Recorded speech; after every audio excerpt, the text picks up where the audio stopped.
Fala, galera. Hoje é uma chamada diferente. Geralmente eu falo só fala ciclista, mas hoje é fala, galera, porque o que o Moisés vai trazer aqui para a gente compõe tanto corredores quanto ciclistas e pode também servir de grande auxílio para, por exemplo, triatletas. Então, a gente tem hoje o prazer aqui no LabFab de receber o professor, doutor Moisés Picon Martinez. Meu amigo pessoal, tenho o grande prazer de estar com ele aqui gravando. O Moisés ele é doutor em Ciências da Atividade Física e o Esporte, especialista em treinamento com restrição de fluxo sanguíneo, ou às vezes algumas pessoas conhecem como ah, oclusão vascular, né? Ele é treinador pessoal ou personal trainer, né, certificado internacionalmente, preparador físico de atletas de resistência e de ultra endurance, corredor de montanha, tendo participado de corridas entre 10 e 120 quilômetros, da qual, né, Moisés, foi a Euroáfrica, né, e uma até no Mont Blanc, né, que você participou. Fica à vontade para falar e agradecendo mais uma vez sua participação aqui. Eu agradeço a você a invitação e é verdade tudo que você falou. Eu já fiz diferentes corridas, né, de rua, também de montanha, que é aquilo que eu mais gosto. E, bom, na montanha tem diferentes distâncias. Você consegue fazer sprint trail, que chama a gente aqui na Espanha, né? São corridas de 10 quilômetros, até corridas de até 200 quilômetros, que eu ainda não fiz.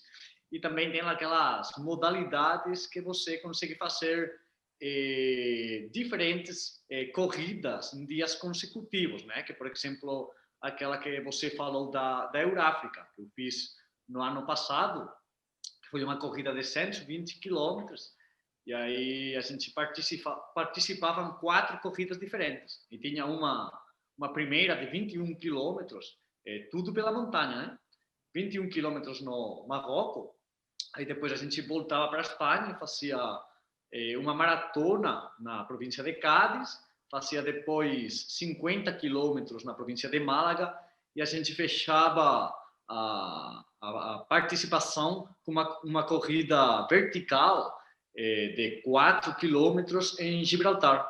E aí tem que lidar muito, né, com a fadiga dia tras dia, e a gente conseguiu sair bem e fazer uma boa participação.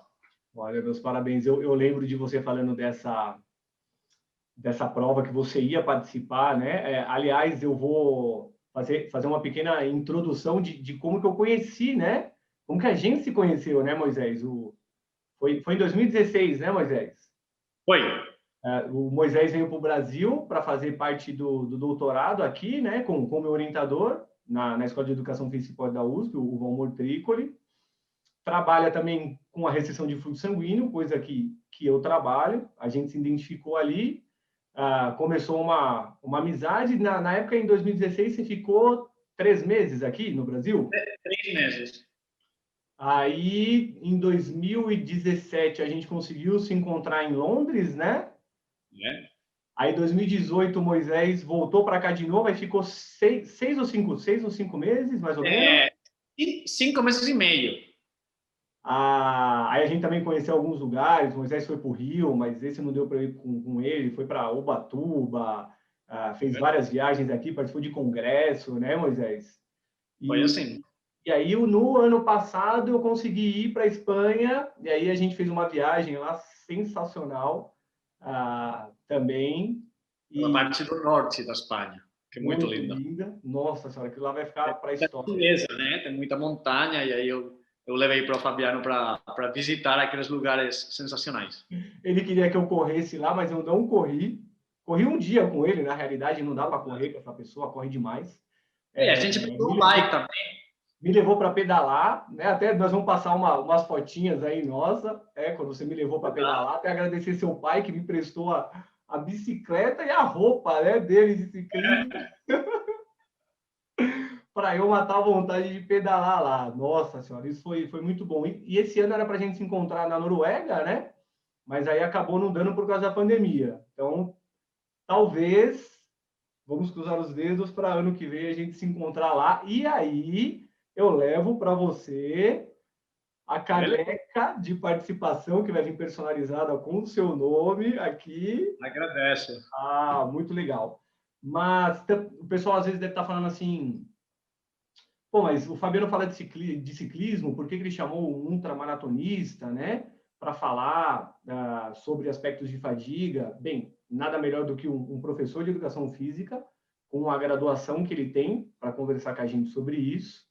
E uma coisa que o Moisés tem muito interessante também são as estratégias que ele utiliza para realizar os treinamentos dele. E ele insere treinamentos de ciclismo também. Então, por isso que eu achei interessante, para a gente trazer aqui para o LabFab, como a gente vem falando de fadiga central, fadiga periférica, história da fadiga, e aí ele vai trazer as experiências dele de treinamento e o que também ele passou nas provas, já que as provas são em elevada altitude, diferentes de temperatura, né? Neve, né, Moisés? Ou às vezes até muito calor. E, meu, conta um pouquinho mais dos seus treinamentos para a gente. Beleza. Então, embora, né, não seja um corredor de montanha, a gente tem que entender a complexidade da fadiga, que o Fabiano já falou, né? E então a gente precisa treinar muita mais coisa do que o próprio treino de corrida mesmo, né? Então, por exemplo, nesse sentido, a gente usa muito o treino de bike, né? Principalmente naqueles períodos que ficam um pouquinho mais longe da competição, né? Para tentar acumular um volume de treino que tem que fazer e não conseguir estressar muito mecanicamente nossas articulações, nossos tendões e demais, né? Então, por exemplo, eu acostumo muito usar a bike, tanto para aumentar o volume de treino, como para recuperar de sessões que estão sendo bem intensas, né, de corrida. Aí eu tenho muitos atletas que eles participam em provas de longa duração, de 100 para 200 quilômetros, e eles precisam de fazer um volume de treino grande, né? Mas se eu usar só a corrida, eu tenho certeza que o risco de lesão aumenta muito. Então, a gente consegue inserir o treino, por exemplo, de bike, o treino de força, que a gente já sabe que é muito, muito importante, exercícios de saltos, propiocepção, exercícios de técnica de corrida, que tudo isso, junto com um volume de treino adequado, vai fazer que a gente consiga chegar lá na competição sem lesões e com um volume de treino adequado, né, às características da prova. E aí depois tem outros dos fatores que o Fabiano falou, que quando a gente vai para fazer ultramaratonas lá na montanha, aí tem a altitude, né? E a altitude não é só que eu vou correr, por exemplo, a 2.000 metros de altura, sino também que eu não sei o que vou encontrar lá, se vai ter muito frio, se vai ter muita calor, e com certeza que tudo isso vai afetar, né, para a fadiga. Então, a gente precisa ter um controle sobre essas variáveis e treinar também focado nesses aspectos, né? Então, eu, por exemplo, eu costumo muito falar para os meus esportistas, eu também faço, né? Como esportista, em certos momentos da temporada a gente precisa, por exemplo, cambiar, mudar de tipo de treino e fazer, por exemplo, um trekking pela neve, né? Um trekking na altitude, que vai fazer que você consiga obter adaptações fisiológicas que depois vai ter um efeito bom nas próprias corridas de montanha. E a gente costuma muito também a fazer isso, né? Treinar sobre aquelas condições que depois vai encontrar na própria competição. Eu acho que isso é muito importante. Tudo isso que você falou é muito legal, né, o Moisés, porque no LabFab eu criei uma sequência, né, didática para falar das coisas em bloco. E aí tentar levar o quê? O pessoal linkando um conhecimento. E você falando disso, que são coisas que a gente vai falar mais para frente, né, sobre altitude, diferença de temperatura, tudo. Então é importante deixar claro para o pessoal a complexidade que é a organização de um treino. Porque geralmente o pessoal chega, não, vamos começar a pedalar, vamos começar a correr e simplesmente sai fazendo. E não leva a uma das coisas que você falou em questão, o princípio da especificidade, tentar o quê? Ver o que o indivíduo vai enfrentar naquelas provas, né? E se precaver com isso, treinar. Por exemplo, ter essas manipulações de treino que você faz, né? Para diminuir aí o risco de estresse mecânico, a fadiga residual. Realizar o treino de força. Né? Muita gente tem preconceito. Também treino de força tem uma economia de energia muito grande que retarda o surgimento da fadiga, né? É assim. Então, eu acho que isso é um dos erros que os esportistas, quando vêm me procurar, eles sempre têm os mesmos erros, né? E eles estão achando que se eles vão para fazer uma corrida de ultramaratona, eles estão precisando correr muito. Mas é assim, o volume de treino não tem que ser tudo de corrida. O volume de treino tem que ser também de treino de força, tem que ser também de treino de bike, tem que ser também outros tipos de treinos que vão fazer que a economia depois da corrida seja muito melhor, né? E aí depois você consegue retrasar a fadiga, a aparição da fadiga. Que com certeza, que numa corrida de ultramaratona, você vai ter fadiga periférica e você vai ter fadiga central. Só que assim, uma coisa que tenta fazer nos treinos é treinar sobre essa fadiga. Aí, por exemplo, eu uso muito com os meus atletas as tarefas de visualização. Então, a gente, uma coisa que faz a corrida vai ter uma duração de 100 quilômetros. Aí você tem que imaginar que você está no quilômetro 60.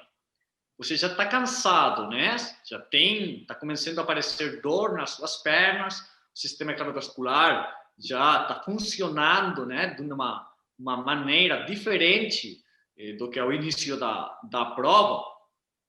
E a motivação, a atitude, né? Que você tem que mostrar tem que ser facilitadora para você continuar na prova. Então, aí tem que trabalhar nos treinos aquelas situações que você acha que podem depois ocorrer na competição para tentar decidir já de antemão que coisas que você consegue fazer se esse momento chegar, o que você consegue fazer para continuar na prova, né? Aí, por exemplo, eu sempre falo para a gente que a percepção de esforço, a percepção de dor, que é uma coisa que a gente utiliza muito, né? É uma variável muito importante que a gente consegue usar para saber se eu estou levando bem minha prova e tenho garantias para finalizar a competição. Porque uma coisa que você não consegue ou não deve fazer, se você tem uma corrida de 100 quilômetros e eu chego lá no ponto de água do quilômetro 35 e a minha percepção de esforço é de 8, 9 sobre 10, eu posso pegar meia volta e vou para casa. Não tem como você acabar, né, essa competição. Aí uma boa maneira de você não entrar em fadiga nesse caso seria você ter um controle sobre a percepção de esforço e a percepção de dor nos pontos de água, por exemplo, né? E aí depois eu também falo nas ultramaratonas, por exemplo, a fadiga central, a motivação, né? É muito importante. Então, por exemplo, o fato de você ter um pessoal de ajuda numa corrida, né? Que ele vai ficar aguardando você em 3, 4 pontos ao longo da competição. Isso também vai ter um efeito importante sobre a fadiga central, porque aí você vai ter sempre uma motivação, um pensamento, você tem que chegar até o próximo ponto, porque você tem um pessoal aguardando você lá, e eles vão te ajudar, eles vão te dar suporte, né? Todas as coisas têm relação com a fadiga, né? E eu acho que é muito importante ter esse controle sobre aquelas variáveis que a gente consegue ter na mão para depois na competição ter maior performance. E isso que você falou encaixa direitinho, assim, porque agora terminando, né, a parte de fadiga, né, eu comecei com fadiga periférica, central, acompanhando o histórico, né, modelo integrativo de fadiga, e depois eu vou passar para pacing, que é onde está tudo conectado. E aí é essa distribuição, né, que o indivíduo faz. E é interessante porque para os indivíduos também que eu treino, eu falo, olha, para você aprender a distribuir a energia ao longo de uma determinada tarefa, você vai ter que quebrar. Você vai ter que quebrar nos treinos. Senão você não vai saber qual que é o seu limite. Porque, querendo ou não, a gente fica fazendo cálculos, né? Olha, se eu estou aqui me sentindo dessa maneira, e é o que você falou, faltando 30 quilômetros, nossa, mas eu estou muito bem, nem parece que eu corri já 20, então vai tranquilo. Agora, se for o oposto, opa, peraí, então eu vou ter que reduzir a intensidade para conseguir terminar a prova. Né? Fora que ainda na montanha, como você falou, na neve, você tem diferença de temperatura. E assim, uma dúvida, Moisés, como que vocês fazem com... Aqui a gente vai ter a Vicky, né? Que ela vai falar um pouco de aspectos nutricionais, mas como que você... Eu sei que você também faz acompanhamento como nutricionista, né? Como que vocês usam aí um pouco da nutrição para conseguir retardar esse surgimento da fadiga nas provas?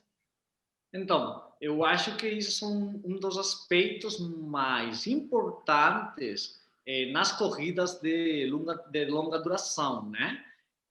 Mas é assim, os atletas, às vezes, eles só estão pensando na própria competição, né? Mas aí você tem que pegar a pré-competição, a competição e a pós-competição, né? E aí você tem que garantir que a hidratação e a alimentação é a melhor, porque é aquela que vai te levar para conseguir o maior performance. E a gente, uma coisa que sempre faz é treinar essas coisas nos treinos mesmo. Então, a gente, eu, por exemplo, uma coisa que eu uso muito, eu gosto muito de fazer, no último período, no último bloco, antes da competição, a gente faz muitas simulações da prova. Não? Então, eu não pego os 100 quilômetros da prova, mas é assim, em 2 semanas, o meu atleta vai percorrer os 100 quilômetros em 3 pedaços, né? E aí você faz um treino específico de duração, quilômetros, mas também na montanha tem a altitude, né? Quanto você está subindo, quanto você está descendo, né? Então a gente sempre tenta levar essa parte da competição para o treino e aproveita esses treinos para também inserir a alimentação e a hidratação, que é uma coisa muito importante. Então, às vezes, uma coisa que eu faço é que no final de semana eu aproveito para que o atleta acumule um volume maior, né, de treino. Aí, por exemplo, o sábado faz um treino de larga duração de corrida, aí ele treina o desnível, ele treina a duração, ele treina a hidratação, a alimentação, e aí depois tem no domingo, que aí ele vai pegar a bike. Ele vai pegar a bike, ele vai continuar aumentando o volume de treino, porque está precisando, mas ele vai diminuir o risco de lesão, porque a fadiga, o gesto mecânico também é diferente, né? E a fadiga nas articulações, nos tendões, é bem diferente, bem menor na bike do que a corrida. Então, assim, ele consegue treinar 10 horas no final de semana, das quais 4 foram de corrida, 6 foram de bike, mas tem um volume que está bem perto do volume total que ele vai precisar depois para a competição. Não? Então, eu sempre falo para meus atletas de ultramaratona que a bike é muito necessária. E eu que também faço esse tipo de corrida, né? No passo dos anos que eu entendi a importância da bike, porque assim, eu há 3, 4 anos eu não gostava de pedalar. Uhum. E agora, no passado final de semana, eu fiz 180 e nesse sábado eu fiz 110. E ele fala que não é ciclista, hein, gente? É bom observar isso. Eu sou maratonista, não sou ciclista, mas já pedalou. Eu só uso a bike como um meio, né? Para chegar ao fim que eu tenho, que realmente são as corridas de montanha. Mas, se assim, eu tenho certeza que se eu não usar a bike, eu não consigo sumar esse volume de treino que eu estou precisando para fazer aquele tipo de corridas. Muito, muito, muito legal. E Moisés, o que aqui também a gente trouxe uma série falando de aspectos de percepção, pensamento associado ao exercício, né? E quando você está em ultramaratona, por exemplo, eu conheci o Roger, né? O Roger, abraço, Roger, que até me ajudou nas coletas do doutorado. E ele também, né? Ele é ultramaratonista. Eu às vezes perguntava para ele, mas ele falou: Meu, quando chega uma hora, você não sente mais nada, aí é só o pensamento que manda. E qual estratégia assim você usa de pensamento para tentar desvincular da fadiga, de dor, entendeu? O que você curte assim na prova?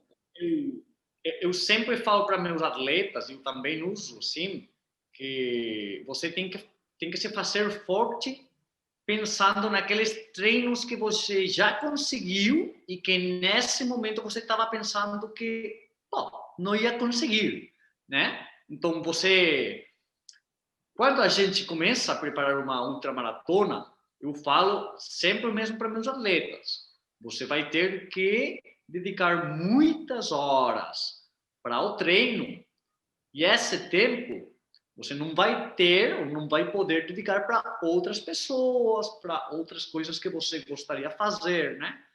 Então, uma vez você está na competição, você tem que pensar todo o tempo que você passou treinando, pensando, focalizado nessa competição.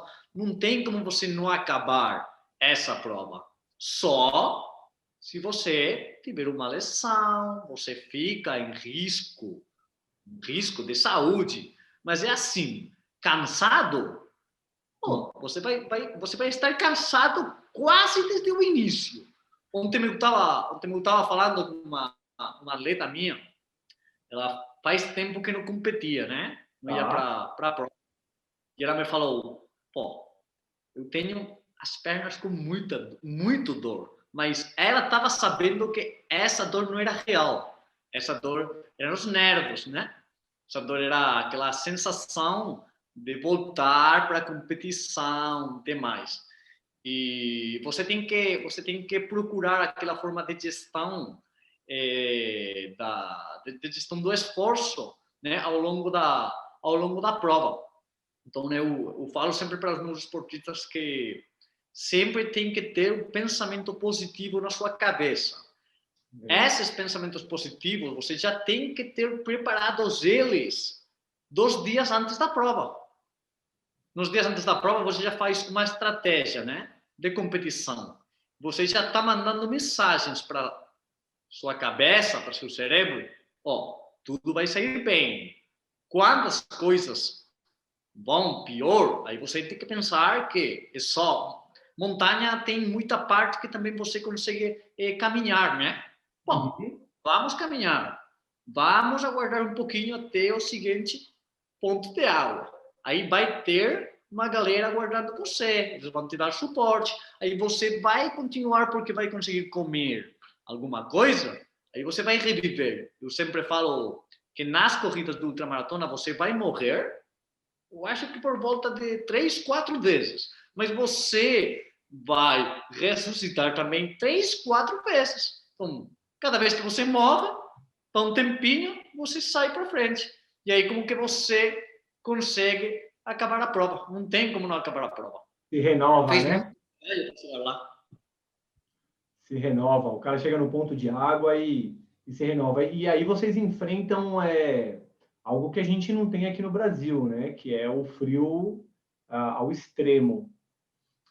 E conta, para finalizar, para não ficar muito longo o vídeo, Moisés, acho que já está espetacular também, assim não atrapalha tanto o pessoal, né, para assistir o vídeo, mas conta uma experiência sua no frio, assim, por exemplo, vamos passar uma foto aqui que você está na neve, foi muito interessante, você fez me conta uma experiência de como que é treinar assim na neve.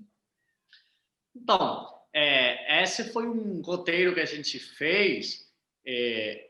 Essa foto é do Mulhacén, né? O Mulhacén é a montanha mais alta da Península Ibérica, da Espanha, né?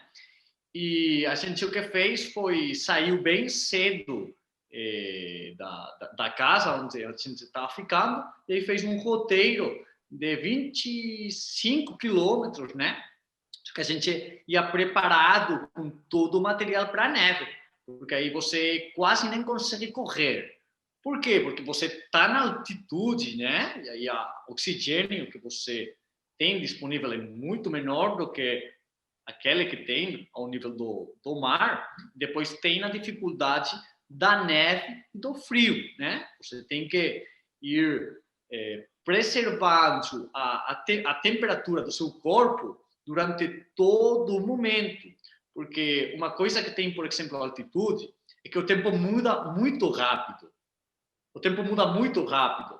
Então, a gente, quando faz essas caminhadas, a gente leva uma mochila, né? E aí tem quase uma casa detrás.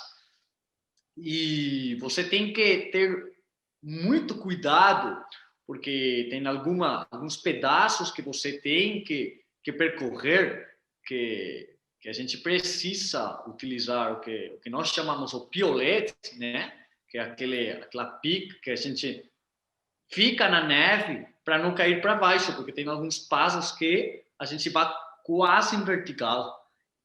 Mas é uma experiência muito legal, mas com certeza que o frio e a altitude ela tem um efeito sobre a fadiga muito grande.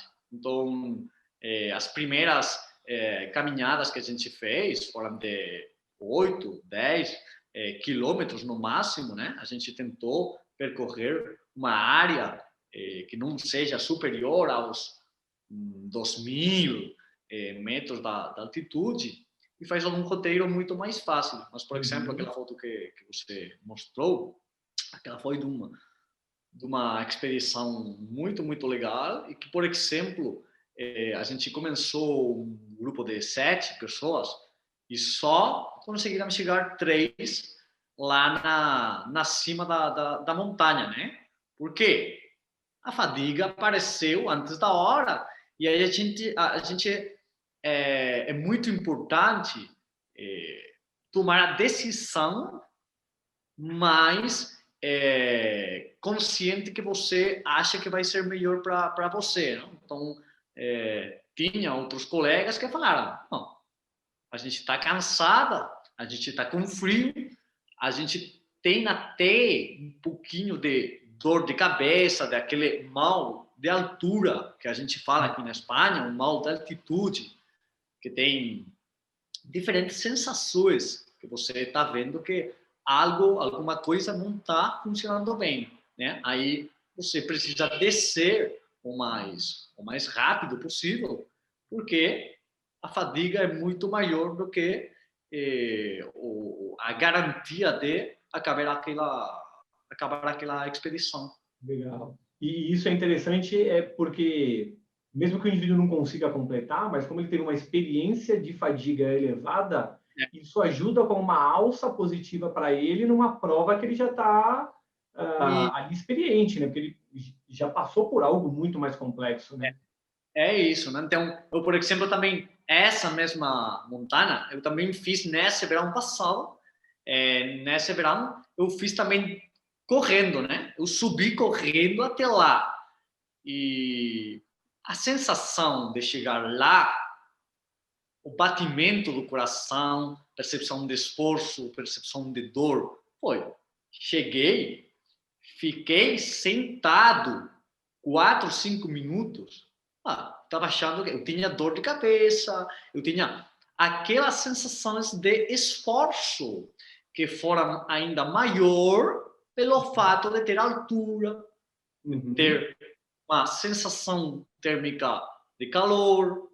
Então, todos esses aspectos vão ter um efeito muito importante sobre a performance, porque vão ter um efeito muito importante sobre a fadiga integral, a fadiga global.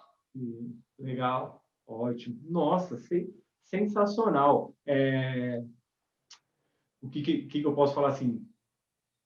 Para cá, para não tomar muito seu tempo, né? Porque já é noite. A gente está gravando no domingo, então aqui no Brasil é tarde ainda, lá é à noite. Moisés está em Valência. Para quem quiser, o Moisés ele faz planilhas.